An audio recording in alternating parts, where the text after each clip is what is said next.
Ooh, that looks tasty.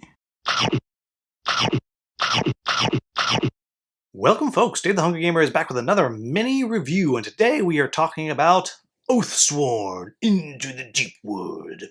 Now, I thought long and hard about whether or not to kind of give an overview of how this game works, and I decided not to for two reasons. One, there's a ton going on in this game, and in fact, to get the full how to play, if you use the videos that they recommend you look at, it's over an hour of video. So there's just a ton of stuff going on. And the other thing is, I really didn't want to spoil anything. Now, yes, I easily could have just put out the first combat and done that, but there's so much happening in here that I don't want to spoil.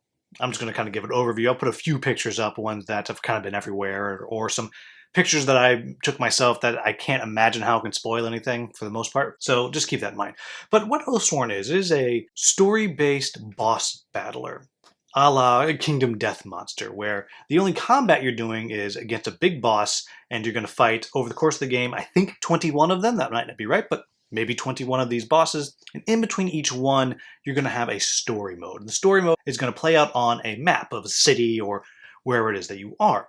And on that city, you're going to have different locations that you can go to, and you'll move around the city, and you can either use the storybooks that they have, or there's a free app that is fully narrated by some dude from Game of Thrones. I can't remember his name, but he does a pretty good job. And the full story, and you can kind of press on things, where you're going and all of that, and it'll do that for you. But you're going to be playing through this story, making choices, going different places, and ostensibly, you're kind of preparing yourself for the boss fight. You may know the boss fight's coming, you may not know the boss fight's coming, but as you're going through, you'll be buying new gear, you'll be getting maybe rewards for doing stuff, you'll be taking tests, trying to maybe chase someone down, or maybe fighting somebody, maybe you get hurt, maybe you get rewarded with tokens. These tokens will allow you to redraw cards, or re-roll cards, or upgrade cards, or all kinds of little tokens that you can get that you can use when you do the fight. And you're going through that, but eventually, you will be told, oh, it's encounter time. And if you were quick in the story, you might get extra bonuses. If you did the right things in the story, you might have gotten to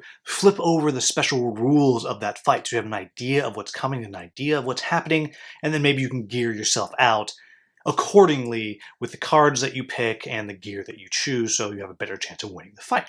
Then you're going to go into the fight. And this is very, very tactical combat.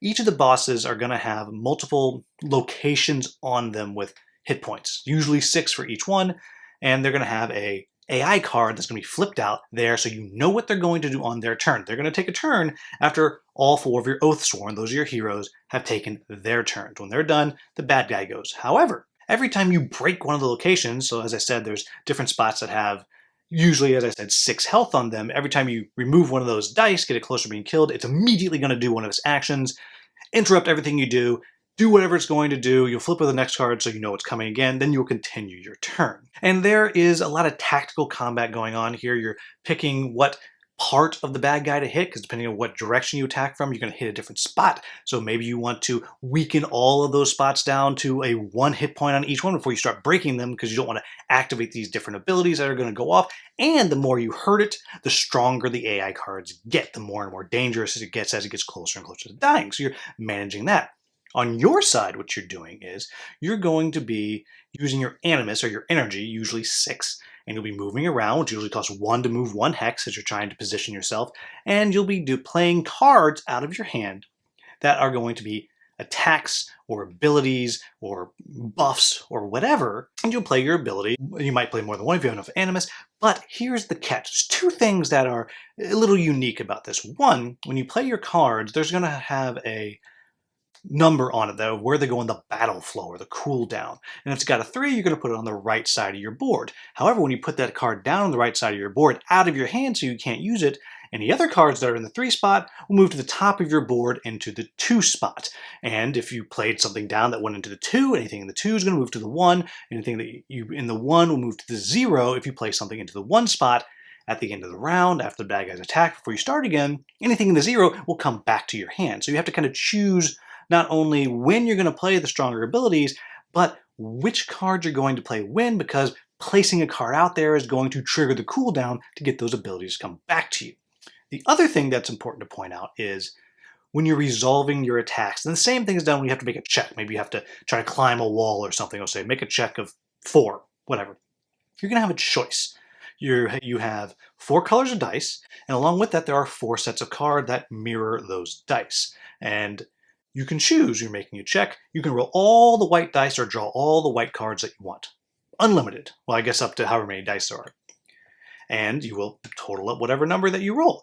The other colored dice you have to kind of unlock with different abilities or different weapons, but they work the same kind of way. And on each of these dice, there's 2 faces that are blank.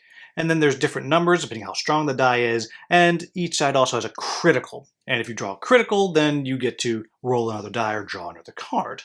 But if you ever get 2 blanks, you completely miss. You miss it completely, that's it, too bad, you did too many things, and you get rewarded with the token that you'll be able to use. There's various tokens that you can get in the game. There's ones that are defense, that buff your defense, I'll talk about that in a second. There's a reroll or redraws, depending if you're using the cards or the dice, and there's ones that give you extra animus, and so on and so on. But you have a choice of are you drawing cards or rolling dice, and you can mix and match however you want. You just have to decide before you do it. And the benefit here is, we all know dice are dice, you roll them, you get what you get. But with the cards, you can actually start counting the cards. So you can start pulling those early and be, oh man, I've gotten through a bunch of my misses here. You know, that's been bad, but now I know there's lots of hits in there and lots of criticals in there. So now it actually makes more sense for me to go and pull from those cards than it does to roll the dice, or vice versa. And of course, there's ways that you can refresh your might decks, that's what they're called. You can kind of shuffle them back together and kind of reboot those. Now, the other thing I just want to make sure it's very clear is when you're attacking or being attacked. So I'll just say when a bad guy attacks me, I have armor. Maybe my armor is an armor value of 2. Great. And the bad guys, they go, they roll their dice, they pull their cards, and they wind up with 6. Now, in a lot of games, that would mean maybe I take 4 damage, because that's damage of 6, I have an armor of 2, subtract 4. But that's not how this works. Your armor is a divisor. So if I take 6 damage, my armor is 2, 6 divided by 2 is 3. So I take 3 damage. However, I mentioned there's all those tokens and stuff you can get, so maybe I take a token and I play it, I use it, and it ups my armor by 1. So now that hit of 6 is not 3, because now I've upped my armor to 3, it's now 2. Or maybe I play 2 of them, and now I've upped my armor all the way to 4, which means 6 divided by 4 doesn't go evenly, so for every 4, it becomes 1 damage, and I've knocked myself all the way down to only 1 damage. Now, the other thing that you can do is you also have those cards in your hand. Each of those cards, or almost all those cards, also have a defensive value that when you get hit, you can then play that out. Maybe I'm taking my hit of 6, I have an armor of 2, and I decide I'm going to take my card on this one card that's going to go into Battle Flow Area 3, has a 3 defense on it. So I'm just going to play that, it'll move those cards down, and suddenly my armor becomes a 5, I only take 1 damage, and you get the idea. Now, I haven't even started talking about what I think about the game, and I'm already over 8 minutes in this video, so as you can tell, there's a lot of stuff going on, hence why I didn't try to do a whole video explaining how this works. So, what do I like about this game? A lot. So this is a game that I backed several years ago now, and I've been living in the Kickstarter backer pain of watching everybody all over the world get their copies. In fact, Barrett from Meet Me at the Table, he's had his copy for like 3 months now or something like that. But I've been watching and getting more and more excited about this. And so when I finally got the game, first thing I did, had to put miniatures together and I had to paint them. So I couldn't play. And that took a little while. But this whole time I've been doing that, I've been getting more and more excited about it. And here's the thing, the game did not disappoint. Often I will get myself hyped up about a game, then I find myself being let down. But not this time. I've really, really, really liked it. In fact, I just put it away. I got through the first 4 boss battles, and the reason I picked 4 is because when I was talking with the designer at Gen Con, I had mentioned I was looking forward to making content on it. I just wanted to kind of go fanboy a little bit and get some metal coins I didn't have before. And he said, if you get through 4, you really have a good idea of kind of what the game is about. And so I played through 4 of them, and I feel like I can talk about this now. But the combat is spectacular because each of those bosses, and I've only fought 4 of them, are completely different. The strategy you use against one will not work against another one. And the way that you're playing through and how you're trying to solve this problem. Are you just going to kind of brute force try to pound your way through? Maybe. Or maybe you need to scatter around the board and try to change what the bad guy is going to be targeting and you're trying to do that. Or maybe there's some other thing that you have to do while you're fighting the boss to get extra bonuses. And there's just a whole bunch of stuff going on. And each one is so different. And each time I have no idea what to expect because I haven't gotten any spoilers. And it's just wonderful. I love the combat system. I love making the choice with those cards of when am I going to play these cards? When am I going to use them? And the more I've played through these characters that I have, the more I'm understanding. There's some cards that I didn't use for the first two fights. Like, I don't get it. Why would I use that? And then suddenly I'm like, oh my gosh. If I just use this one thing, my Kerr is kind of like the rogue. He can do all this cool stuff. And I'm slowly figuring that out. And these characters are unlocking more and more abilities. They're getting better and better gear. And all of that I'm really enjoying, especially the way the battle flow system works, because you got to manage those resources. The same thing, you're getting those tokens as you're going through the story. And you got to manage those. When are you going to use them? When are you not going to use them? When are you going to maybe let that attack that you took miss instead of doing a reroll so you can get more tokens? Really, really clever. So all of that I like. I like the way the gear works and their different abilities that they get and the way they upgrade your dice, or they give you something you can do, or they give you new armor. But I mentioned the resource management. You also have to manage those because at the end of each fight, yes, you're going to find new gear, which will be ostensibly better gear and maybe unique gear you're going to get from fighting the boss. But every single fight, each Oathsworn has some of their gear break. Wear and tear, it's a dark, gritty universe, and that's just the way it goes. So now you're having to figure out, what am I going to break? What am I going to lose? It is just awesome, all the resource management you're doing in this intense tactical combat. Along with that, I've heard some people say, well, I don't really like the card thing. I'm just going to roll the dice. And yeah, rolling dice is fun, but let me tell you, the option of those cards is spectacular. I find myself just going back and forth and really making that choice of, okay, so I know we haven't seen any of the criticals in the cards yet, but that's in the yellow dice or the yellow cards. And I know we've seen a lot of the criticals and not many of the misses in the white ones. You know, I'm gonna roll 4 white dice, I'm gonna draw 2 yellows, and I'm gonna play a token, and I'm gonna upgrade these to a black one because I haven't done any blacks yet, so who knows what they're gonna be. And it's really, really fun. The same thing with the bad guys. The game recommends you draw cards, but I'm not going to lie. There's been times when I've been going through and I'm like, oh man, he's gotten a whole bunch of misses on these red cards that he's pulling. I'm going to start rolling the die because the crits are coming over here. And I love it. I love that aspect of it. However, that's not what I love the most. Now, the gameplay. Yes, I love the gameplay, but let me tell you, the story is spectacular. It is dark, it is gritty, and it hits you in the feels. Let me tell you, I was playing them as vague as I can be. In fact, I talked about this on my episode of Boards and Brews that I just recorded recently. I don't know if that's out yet, but I had a choice in one of the stories, and it said, pick one of your heroes. So then the game kind of steps out and says, so you're aware, that hero is not coming back. Period. Or you can refuse. And me being me, I was like, I don't want to paint another mini right now. I just want to keep playing. Because I can't play if I haven't painted the mini. So I said no. And then one of the allies that I'd found, someone who I'd been working with, who had been helping me, I'd been helping them, and I'd really grown to like, suddenly runs off and says, I'll take care of it. And then it tells me, archive the card for that ally. And I sat there and I was like, can I go back? Like, I felt so bad because I made a selfish choice, not for the characters, but for me. And then it kicked me right in the butt. And oh, so good.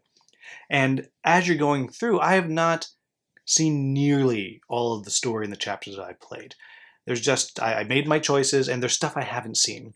And so the story has me super, super engaged to where I'm as excited to do the story and listen to that app as I am playing the combat in many cases. So all of that I love. Now, what are my quibbles with the game? Now, the first one is, in the story mode, you're kind of moving around this map, and it says just use one of your miniatures. And that is such a bummer.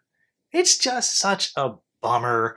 I went and I found this cool kind of hammer coin from Vesuvius Media that they sent me for an episode of Deluxe, and I've been making that represent my party just because it just doesn't work for me. I just think it's just a miss. Like, give us an Oathsworn symbols we're moving around. Just it kind of feels like that old timey map where they put the tokens out there. You know, that you don't put a representation of yourself out there. That's weird. Super minor quibble. The other thing that I'll toss out is I wish there was more diversity in the cast. And there are some non-humans in there, but for the most part, it's a white cast. And I am, as we all know, a big proponent of diversity in games. I would like to be able to play with the games with my niece, and I'd like her to feel like she is playing a hero that's like her. And so I just think it's a little bit of a miss here. That said, gender balance, the women are just as awesome as the men are. None of these characters so far are falling into any of the tropes that sometimes you see of, you know, the damsel in distress or that kind of, like, they're all awesome. All of these characters, I love these characters. I want to know more about them. Fantastic. And the only other thing I'll put out there, as I've already mentioned, is it's dark. I mean, it is dark, dark, dark, dark, dark, dark, dark, dark, dark. It is a dark, dark story, not one you're going to play with a little kid, okay? And that might not be what you're looking for. And the only other quibble that I can come up with is I don't know that the replay is huge. Now, that said, I definitely plan to go back through and play some of the boss fights again. You can do this kind of quick leveling thing to kind of jump into any fight that you want and just kind of go. And I definitely want to do that with some of these other characters I haven't experienced yet. I definitely want to go back. But you might not be that interested in doing that. It might be you're going to play through this thing once. And to be fair, I spent, I don't know, 20 hours on the first 4 fights. Maybe not that long. So I don't know, maybe 14 hours, something like that. So it's a lot of time. But if you're the type that's replay, this might not be for you. And the last thing is big. Now, I got the standees version. Thank God I got the standees version. And it's a huge box. It's about the size of Gloomhaven. If you didn't get the standees version, if you got the minis version with the miniature terrain and all that, you got 3 Gloomhaven-sized boxes that you're dealing with. So there's a lot going on there. But really, that's it, folks. This game, in my opinion, is a triumph. Just brilliant. I have a few little quibbles. There's a few little things I'm like, oh, well, yeah, the game could be better. But it's brilliant. This is one of the best games I have ever played. At least through the first 20%, right? Maybe it's going to fall off a cliff as we go down. But so far, the way it's varied up, the way things have changed, the way the story's going, I'm all in. I just put it away because I got other stuff I got to do, and I was sad that I put it away. I wanted to just have it out. I want to take the week off and keep playing, but I can't because I'm an adult, and that's how we do. We actually go to work. But there you have it, folks. That is Oathsworn. As always, if you found this video useful, please like, subscribe, and share. Thank you so much for watching. Have a wonderful, wonderful day.